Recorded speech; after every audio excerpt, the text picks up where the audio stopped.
Senhor esteja convosco. Ele está no meio de nós. Proclamação do Evangelho de Jesus Cristo, segundo Marcos. Glória a vós, Senhor. Naquele tempo, os apóstolos reuniram-se com Jesus e contaram tudo o que haviam feito e ensinado. Ele lhes disse: Vinde sozinhos para um lugar deserto e descansai um pouco. Havia de fato tanta gente chegando e saindo que não tinham tempo nem para comer. Então foram sozinhos de barco para um lugar deserto e afastado. Muitos os viram partir e reconheceram que eram eles. Saindo de todas as cidades, correram a pé e chegaram lá antes deles. Ao desembarcar, Jesus viu uma numerosa multidão e teve compaixão, porque eram como ovelhas sem pastor. Começou, pois, a ensinar-lhes muitas coisas. Palavra da salvação. Glória a vós, Senhor.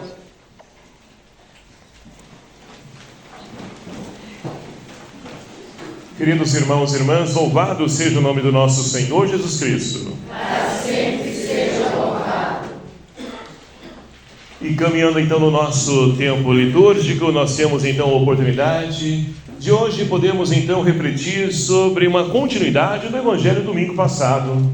Só recapitulando, nós domingo passado tivemos então Jesus que chamou os 12 e começou então a enviá-los de 2 a 2 para poder anunciar o reino de Deus, atribuindo a ele, dando poder para que pudesse expulsar os demônios e espíritos impuros. E assim então hoje é uma continuidade, porque os discípulos então após irem em missão, saírem em missão, hoje retornam. E chegando diante de Jesus, com certeza, entusiasmados, alegres, felizes, todos eles querem então passar tudo aquilo que aconteceu e tudo aquilo que eles tiveram a oportunidade de presenciar, nessa saída em missão. Então, nós podemos ver no Evangelho de hoje que Jesus então acolhe cada um desses seus discípulos, apóstolos aqui chamados, para poder então, primeiramente, ir para um lugar afastado, descansar um pouco. Por quê? Muitas pessoas pensam, que sair em missão, fazer as coisas da igreja não cansa, mas cansa. E olha, dizendo não somente as coisas da igreja, mas a vida do ser humano hoje em dia, como estamos cansados todos nós. A gente cansa até mesmo de ficar em casa no final de semana, ou não? Tem pessoas que ficam em casa e trabalham mais do que na semana, no próprio trabalho, no seu emprego. Então, nós estamos passando por um momento, a qual nós estamos vivenciando, onde tudo nos cansa. Mas, olha só, nós temos a oportunidade hoje de aprender com Jesus uma maneira, uma forma de como nós podemos descansar, sem, novamente, voltar cansados para os nossos afazeres, para os nossos trabalhos. Então, justamente isso que Jesus hoje, convida os discípulos. Mas olha só que interessante. Para poder, então, descansar, é preciso, então, ir para um lugar deserto.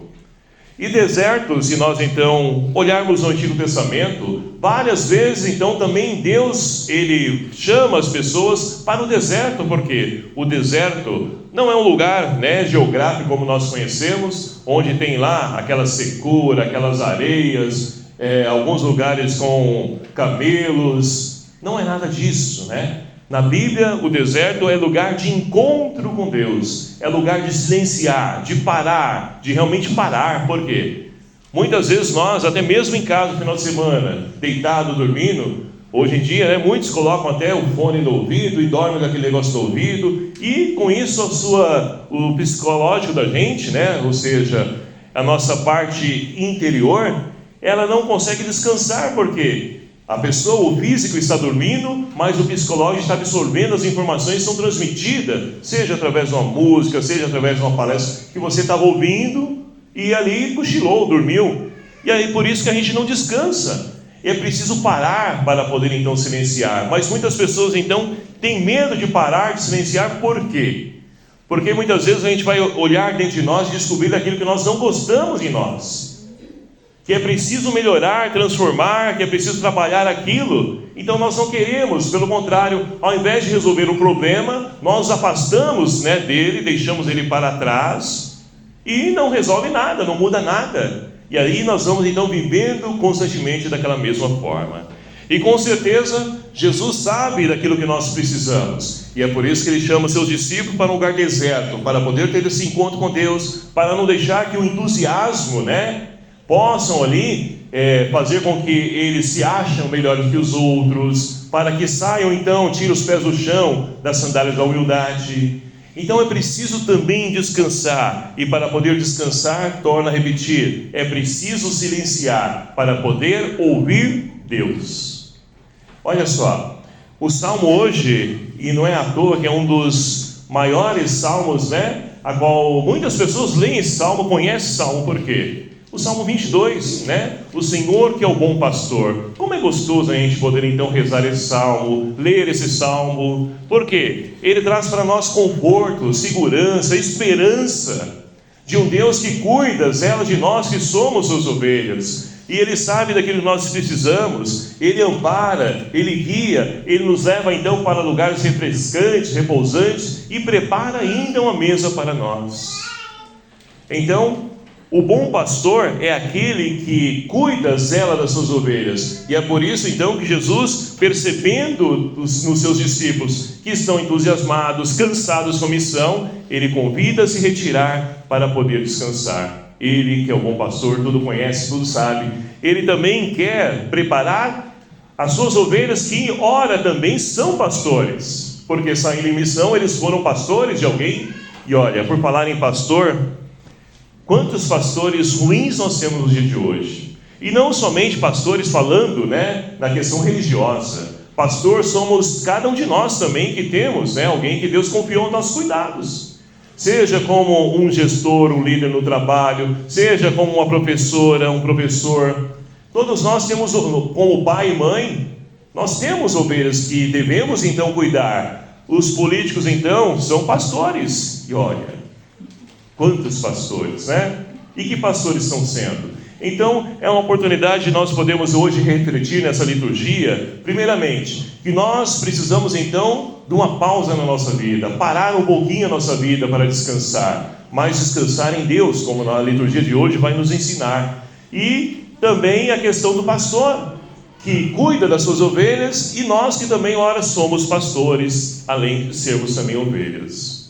E assim então nós podemos olhar para a primeira leitura, né? Fazer aqui uma pausa no Evangelho e para a primeira leitura de hoje, do profeta Jeremias. Jeremias, como nós todos sabemos, é tido como um profeta, né? E conhecido no seu tempo como profeta da desgraça. Por quê? Só anuncia coisas ruins. Mas não tem como ser diferente. Se o povo está fazendo coisas ruins, está vivendo coisas ruins, vai colher coisas ruins. Não tem como. Não tem como você então plantar, né, ali um pé de manga e colher ali cereja. Não tem como. Você vai colher manga e se cuidar e zelar, adubar, né? Então, na nossa vida também não é diferente. No tempo do profeta Jeremias também não era de outra forma. E ele estava passando então nesse tempo conturbado. E Jeremias é muito interessante porque ele vive 3 fases, né, da sua vida. Primeiramente com o rei Josias, que foi aquele que o rei que buscou de fato conduzir o povo para ser fiel a Deus, para poder então seguir os mandamentos, viver os mandamentos. E ali então Jeremias atuou como? Convidando o povo também à fidelidade, a permanecer fiel a Deus. Mas foi um período de tranquilidade para ele. E aí então Josias morre, né, numa batalha em Megiddo. E o que acontece? Vem Joaquim para poder governar um povo depois de um longo período. E ali então Joaquim, o que ele começa a fazer? Opa, peraí, o nosso exército aqui, ele não é tão bom, os guerreiros que estão aí à frente, né, não são tão fortes, não temos armas, já sei, vou fazer conchavos com povos vizinhos, com o Egito, né, que é o exército melhor que nós temos aqui na região. E começou então a atribuir a confiança, ao invés de Deus, em seres humanos, vários imitados como somos cada um de nós.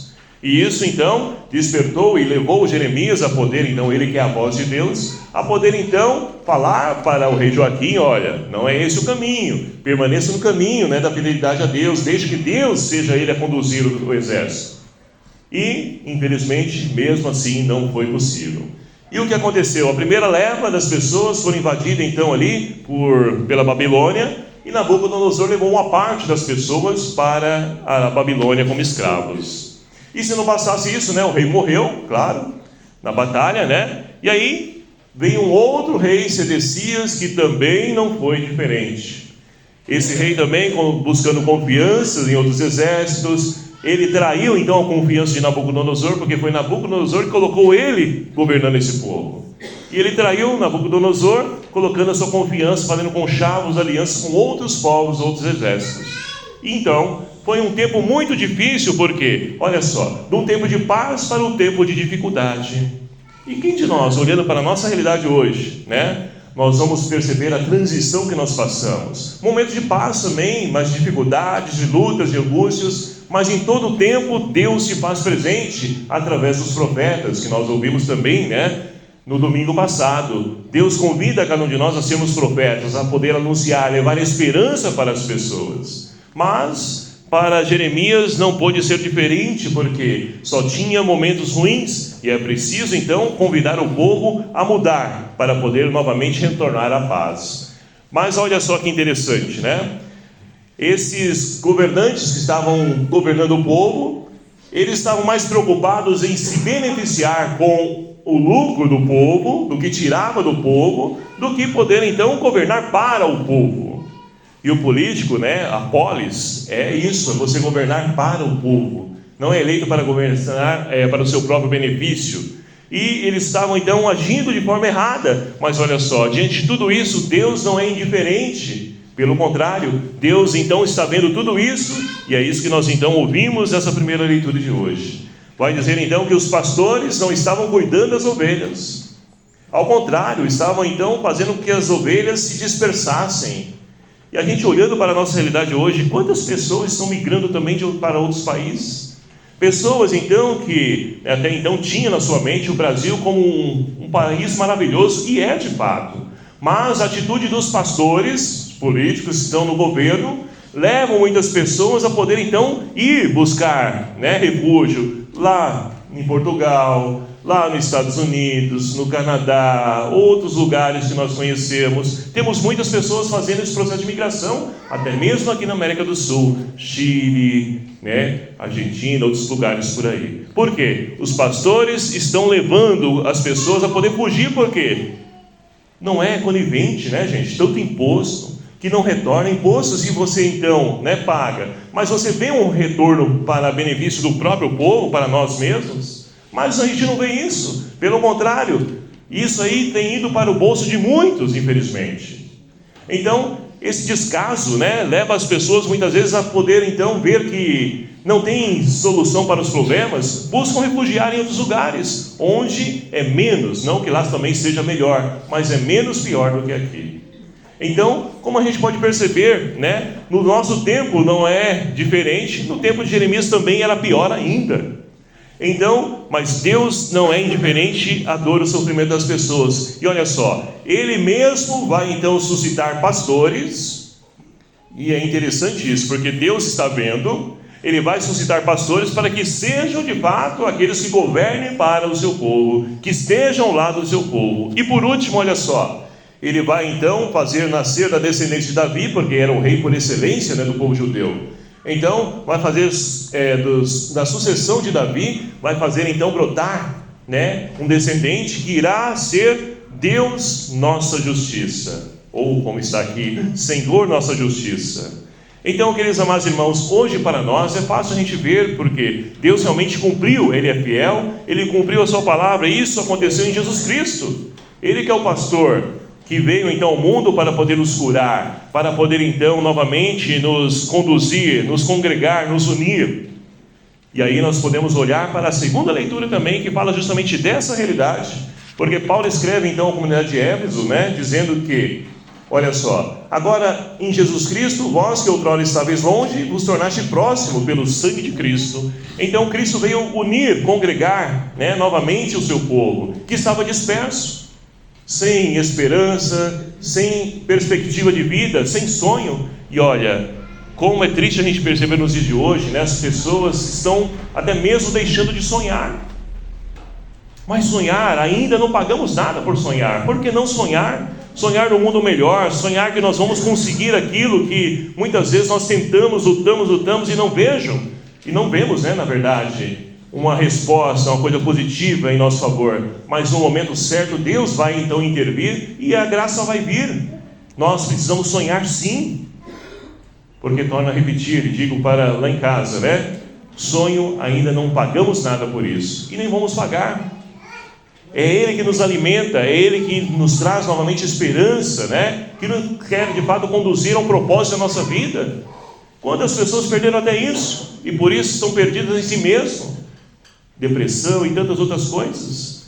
Mas Jesus, Ele está ao nosso lado, Ele é o bom pastor, novamente, como diz no Salmo responsorial, é o pastor que nos conduz, e não nos falta coisa alguma. Agora é preciso confiar, acreditar e também fazer a nossa parte. Não adianta então, Deus vai me conduzir, Deus então vai permitir faltar nada, vou deixar de trabalhar, cruzar os braços e vai tudo cair do céu para mim. Não cai, a não ser chuva, Então, nós devemos fazer também a nossa parte, Deus faz a dele e a graça acontece na nossa vida. Então, nós podemos voltar para o Evangelho, para poder então finalizar a nossa reflexão de hoje, e perceber então que Jesus, Ele não é indiferente, à dor e ao sofrimento das pessoas. Olha só, Ele percebe que os discípulos, que são pastores, que estão ali, sendo enviados em missão para anunciar o reino de Deus, construir o reino de Deus, mas também, por outro lado, Ele percebe que as pessoas, olha só como as pessoas estão, as multidões então, percebendo que Jesus, juntamente com seus discípulos, tinham se afastado, o que elas fazem? Vou correr atrás, eu não vou perder essa boquinha na minha vida não, eu preciso dele, aquilo que ele traz para mim é aquilo que eu sempre busquei, aquilo que eu sempre desejei, e vão ao encontro de Jesus, tanto que ele estava de barco e eles a pé correram e chegaram primeiro do que eles. Então, queridos amados irmãos, só para mostrar para nós que, e Marcos fala isso, nesse relato, não quer mostrar que as pessoas são atletas, os discípulos mesmo de barco não chegam primeiro. Quer dizer o seguinte, que Deus, Ele é acessível, Deus não se esconde, Deus não foge, pelo contrário, Deus permite se encontrar. Para isso, nós sabemos o caminho. E olha só, de barco também, na Bíblia, quer dizer o quê? O barco não é somente uma embarcação onde a gente atravessa, o mar, mas o barco é também onde todos nós estamos inseridos e atravessamos o mar da vida, para podermos encontrar com Deus. E que lugar nos permite encontrar com Deus? A igreja, a comunidade. Então olha só, com a comunidade, no barco da igreja, é possível e é permitido, é fácil, acessível para nós encontrarmos com Deus. Então, nós podemos perceber que os discípulos estão na embarcação para poder parar, silenciar, para poder então se fortalecer, animar. Então, como disse, e repito no início da nossa reflexão, o lugar onde nós então podemos parar para poder então encontrar descanso, muitas vezes não é somente ficar deitado 12 horas no nosso dia na cama, não, pelo contrário, me dói a coluna ficar deitado muito tempo, na cama, não descanso nenhum. Mas quando a gente para poder então estar diante de Deus, em oração, em intimidade, aquilo então nos leva a podermos então acalmar, a poder então olhar, ter discernimento, ilumina os nossos caminhos, na direção que nós queremos para a nossa vida. Então, a igreja também é um lugar de poder encontrar com Deus, de poder então parar para poder descansar. Por quê? Não basta somente, a gente ficar ali no final de semana em casa, porque fazemos então tanta correria, agitação, chegamos na segunda-feira no trabalho, cansados novamente. Agora, quando a gente para um pouquinho diante de Deus, a gente sente-se renovados, E com certeza, aquele problema que nós porventura estivemos passando, nós vamos encontrar uma solução. Deus vai nortear, vai iluminar nossos passos, e nós podemos superar ele. Agora, somente descansar, deitar e dormir, o problema continua, não muda nada. Então, é preciso entender que o descanso é necessário, mas o descanso em Deus. E aí nós podemos então ver que Jesus, para os seus discípulos, ele então conduz para poder renovar as suas forças. Mas olha só, o povo ele não é indiferente. Ele então começa novamente a ensinar, porque ele sente compaixão, porque percebe que o povo estão vivendo como ovelhas sem pastores. Então, queridos amados irmãos, que nós possamos pedir ao Senhor hoje que nos conceda a graça de, como ovelhas, de podermos então parar, silenciar, descansar em Deus, porque Ele é o bom pastor, porque é aquele que então faz justiça, é aquele que não nos abandona e veio para nos unir. Muitos hoje, infelizmente, querem viver isolados, no mundo egoísta, individualista, e nós precisamos uns dos outros. É impossível a gente superar os problemas sozinho. Precisamos de Deus e, é claro, também dos irmãos que podem também ser pastores de Deus, que Deus envia para poder nos ajudar. E assim, com certeza, nós vamos novamente encontrando sentido para a nossa vida, renovando a nossa força, alimentando a nossa esperança e seguindo em frente, sendo de fato luz para o mundo, transformando essa realidade. E como pastores, que nós possamos então ver as nossas atitudes. Que tipo de pastor estou sendo para as ovelhas que o Senhor me confiou? Que nós possamos ser então pastor como Jesus é, que cuida no momento em que a ovelha precisa que alguém carregue nos braços, carregue. Ah, mas ele é pesado. Precisa muitas vezes uma palavra de conforto, um abraço, uma acolhida, uma visita. Tudo isso faz a diferença na vida do ser humano. Nós gostamos disso, também o outro gosta e necessita disso para a sua vida. E que nós possamos também ser pastores, para que assim então as pessoas sintam-se alcançadas por Deus, que Deus então possa fazer justiça prevalecer, porque é tudo isso que nós buscamos enquanto seres humanos. Que Maria Santíssima, nossa mãe, a Mãe Santíssima, 3 vezes admirável de chance, ela que visita tantas famílias que passam por dificuldades, necessidades, que ela também possa apresentar seu Filho Jesus, o bom pastor, a essas famílias, para que